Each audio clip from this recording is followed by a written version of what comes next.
Good afternoon, good morning, good evening, everybody. It is Monday, January 27th, and you know what that means. It's time for the High Risk Wrestling Recap. I am your host, Jeremy Pierce. Check out the socials, Charismatic Creations on Facebook and YouTube, Charismatic_Creations52 on Instagram, and of course, 215 on Twitter, TikTok, all of that jazz. Without further ado, let's check out the news. Well, the Britt Baker situation has been blown out of proportion, but questions still remain.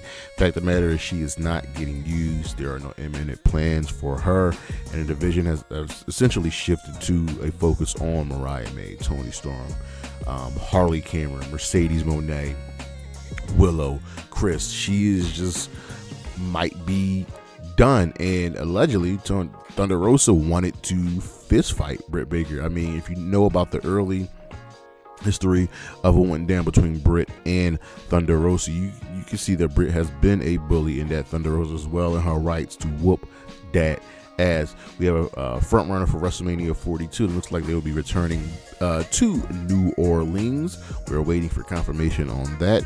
They previously were in New Orleans for WrestleMania 30 and 34. So makes sense. The Mercedes-Benz Superdome is a well-liked and regarded arena. Speaking of pay-per-views, AEW has announced the date and location for AEW Dynasty 2025. The second event will be going down this April, I believe 6th, and it will be taking place Philadelphia, PA, baby, my home. I'll be there with the boys with the High Risk Wrestling Podcast. AEW has been in Philadelphia many times already. We'll be going down to the Nia Jax Center, and this is going to be great. They have a great relationship with the Nia Jax Center.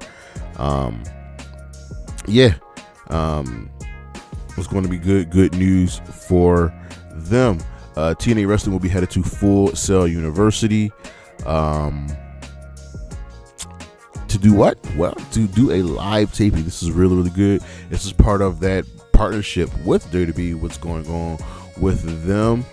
They just had a live show, and it went really well. So we'll see what happens when they go to Full Sail University. Baron Corbin has a new ring name, and he will be going by the Nomad, Bishop Dyer. Let's see how this goes from Bishop Dyer. We'll see. Frankie Kazarian has signed a new TNA deal, multi-year deal, and he has big plans for 2025. At some point, he will be winning the TNA championship. It's just a matter of time. Remember, he has that Call Your Shots gauntlet, Call Your Shot trophy where you can cash it anytime, any place, anywhere. Deonna Purrazzo is frustrated with the AEW booking and wants more TV time, and I'm not mad at her. She is a top talent. Proved herself very worthy in TNA, was the face of the division for many years, was on top and hasn't really been doing much in AEW. Kind of got that original push where everybody gets that push and then faded to the backside. Something needs to change because her and her tag team partner Ty Valkyrie are just too good, too valuable, too talented to be doing what they are doing. Omos will be turning to the WWE. He's relinquishing his tag team championship that he won over in Japan, part of the GHC. He was going to give it to Dega, who you know as Tessa Blanchard's ex-husband, but he will give it back. And then the company was like, nah. We acknowledge that, but we will see what happens with Omos once he returns to the WWE. This is good. He got that stint over there. It works. Let's see what happens when he comes back. The Undertaker has been announced as the cover for 2K25 on the Dead Man Edition. We'll see what goes on. You know, when they have these special editions, there was one with Cody, Stone Cold, Cena, and now Undertaker. There's one with Rey Mysterio. We will see what happens. The one thing that was announced, remember back in 2K14, we had the Beat the Street Challenge? Well, that is probably coming back again. WWE's new reality show, Legends and Future Greats, has received their premiere date. Remember, we talked about this is one of the things that will be replacing Level Up, and it will be the first episode will be going down on Sunday, February 16th. This is part of the NXT WWE development deal. We'll see what goes down with that.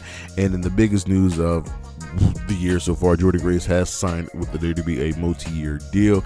I highly doubt she will be going to NXT, and I very much expect her to be in the Royal Rumble. Excuse me.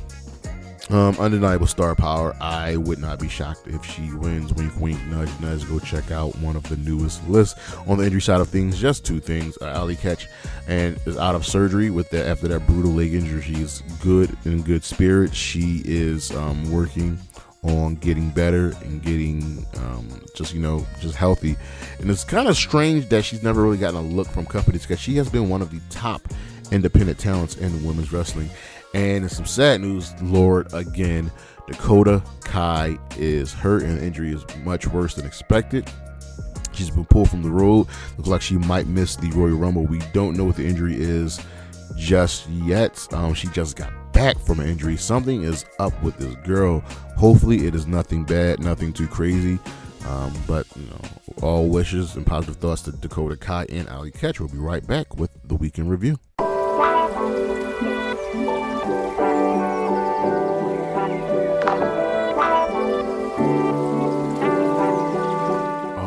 We got the Weekend Review going down. We start off on Monday Night Raw. This was the go home show for Saturday night's main event, which felt pretty rushed. So Jay and Gunther have words, and Gunther says the same thing. Jay says the same thing, but Jay gets under Gunther's skin about, one of them main event at WrestleMania, and one of them is, Gunther. Gunther attacks, and Jay gets the better of him and gets him running. The New Day try to buy all JBL, which he possibly declines. Bayley's officially on Raw and vows to win the Royal Rumble. Nia Jax says she will do the same. Looks like they will have a match later in the evening. Kofi Kingston takes his money back from JBL, but JBL also gives them their props on commentary. But Ray uses a distraction to beat Kofi Kingston, and New Day ends up beating up the LWO after the match. Chad Gable went to Dom for help. We'll go to Dom for help. The Creeds and Ivy now both want gold. Sami Zayn will start looking out for himself, taking the advice of Seth Rollins, and KO comes out, and Sami's like, all right, how are we going to do this? Because Sami said, I saw what you did to Cody. What's going on with you and Cody for him teaming up with Roman, and you saw what I teamed with Roman. KO's, listen, different circumstances. I forgive you. You and Roman have history.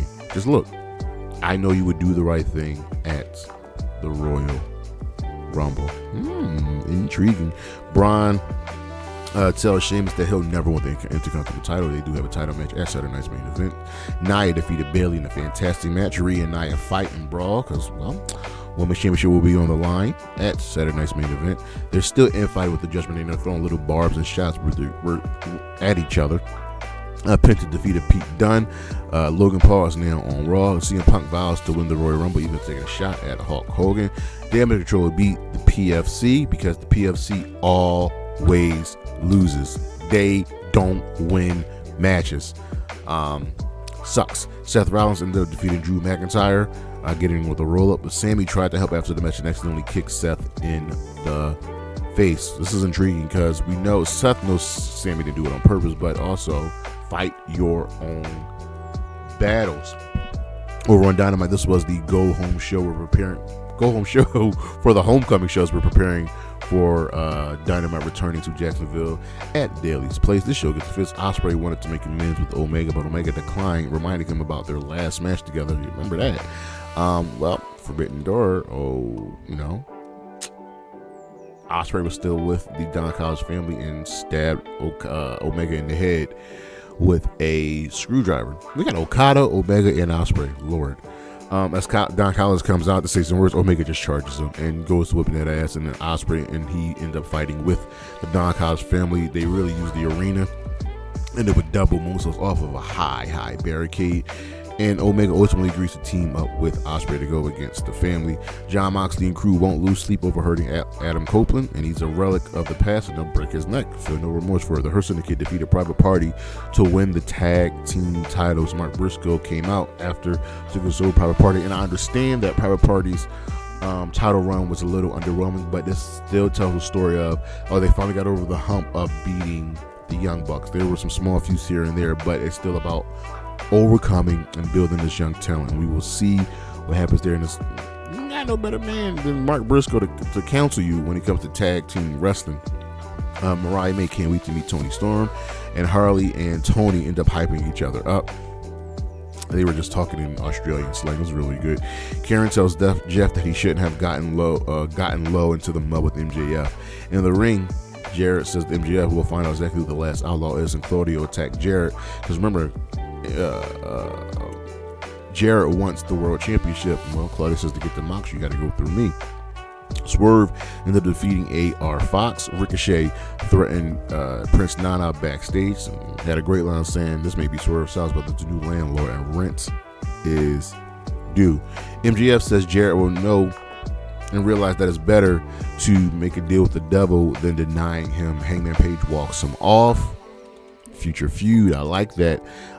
Hangman won a squash match, and Christopher Daniels came out and said, I spoke with the doctors, and I let your fire and your anger get to me, and they told me that our Texas Death Match was my last match, and Hangman didn't want to hear that.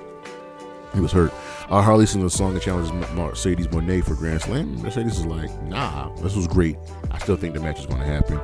Jamie Hayter defeated Julia Hart. After the match, Hayter gave her a rub saying, I'm ready for round 3. You're a badass. Let's see what you got. Swerve will get his hands on Ricochet as soon as he can.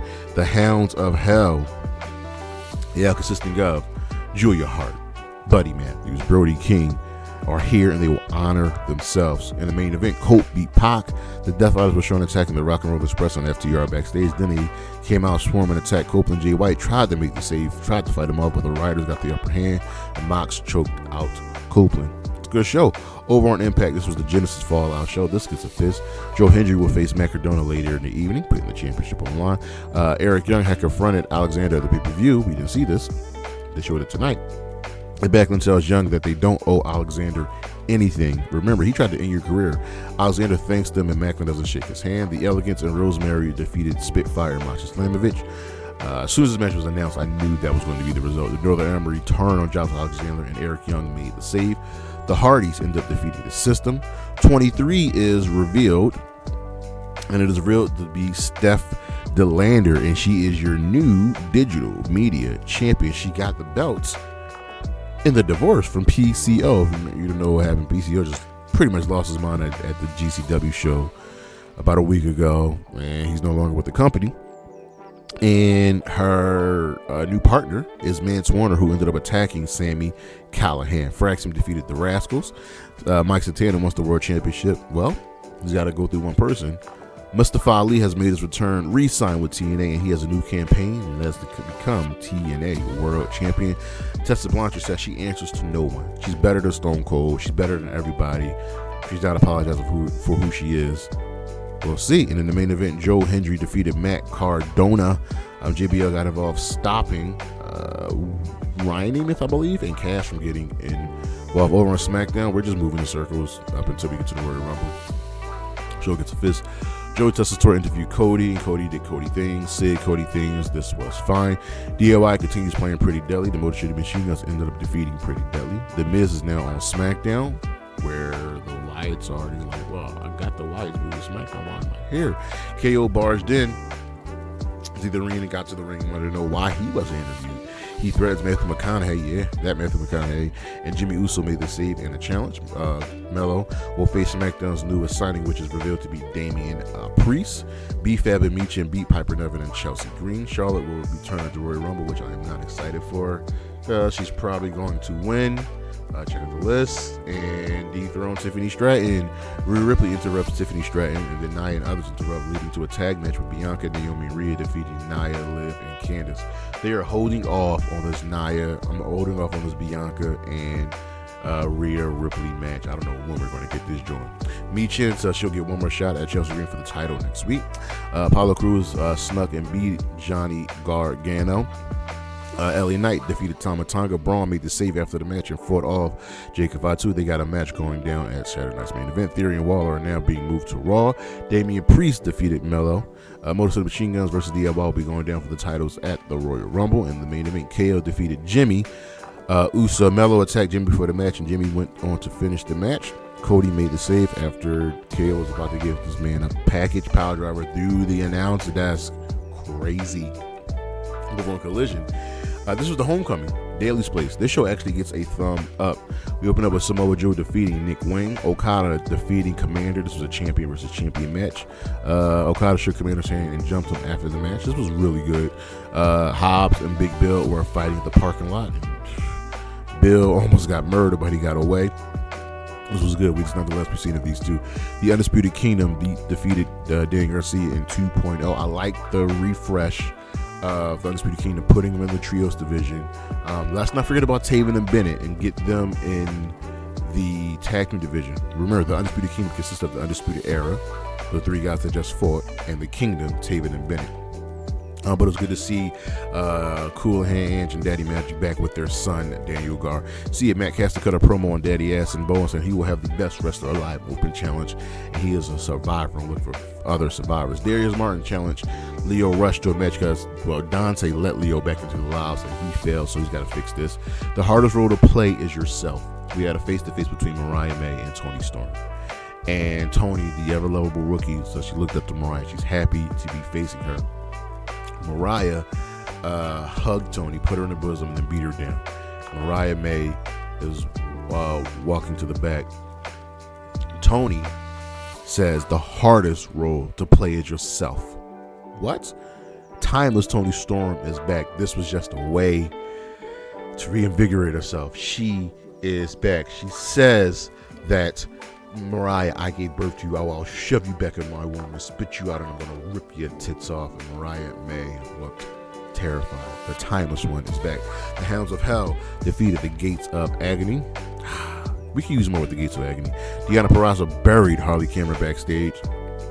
That's going to come back to bite her. And Yuka Sakazaki defeated Deonna Purrazzo, Queen Aminata, and Serena Deeb to earn a TBS title shot on Dynamite. Aminata and Deeb forced their way to the back because, you know, they got some heat going on with each other. And Deonna got involved attacking. Harley got involved attacking Yuka Sakazaki, attacking Deonna, allowing Yuka to win. Yuka versus Mercedes is going to be really good. Backstage, as the Hounds of Hell were getting interviewed, Okada was laughing at them, but he meant to put a challenge out. And Okada said, nah. But he was like, well, I guess looks like you're the bitch. And then Okada was like, I'm no bitch. Big Bill and Powerhouse Hobbs end up fighting again, fighting all throughout Daily's place, and it ends with Bill giving Hobbs giving Bill belly to belly suplex off the stage through some tables. Great hoss fight meet madness. And who says there's only 5 members of the Don Callis family? It's Don Callis is with his group, and they're like, we've got to eliminate Okada. We got to eliminate, Omega and Ospreay. And maybe there's more people in the family. In the main event, in an absolutely fantastic match, one of my favorite matches, Konosuke Takeshita defended the International Championship against Katsuyori Shibata in a fantastic match, and Takeshita won. This was so good. Go check it out, ladies and gentlemen. Over on Saturday Night Main Event, the glorified house show that it is, nothing of note happened. Rhea Ripley retained against Nia. Braun retained against Sheamus. The contract signing broke down, of course, ending with KO getting a sweet chin music from Shawn Michaels. Strowman defeated Jacob Fatu by DQ, but Fatu ends up murdering him during the match, hitting him with multiple hip shots to the head and then multiple suplex moonsaults. In the main event, Gunther defeated Jey Uso to retain the World Heavyweight Championship. Our matches of the week from Raw: Nia Jax versus Bayley. Nia has been great since she's come back, and I won't let anyone slander that. From Dynamite, Adam Copeland versus Pac. From Impact, Fraxiom versus the Rascalz. From Collision, Konosuke Takeshita versus Katsuyori Shibata for the AEW International Championship. And from Saturday night's main event, Rhea Ripley versus Nia Jax for the Women's World Championship. In 1 week, Nia has put on 2 bangers. of Star of the Week, well, got to go with the Timeless One, Toni Storm, and Samoa Joe for making his return. But that is our show. Thank you for listening. Thank you for watching. Check out the socials, Charismatic Creations on Facebook and YouTube, Charismatic_Creation52 on Instagram, and of course the 215 on Twitter. I'll see you when I see you. Peace.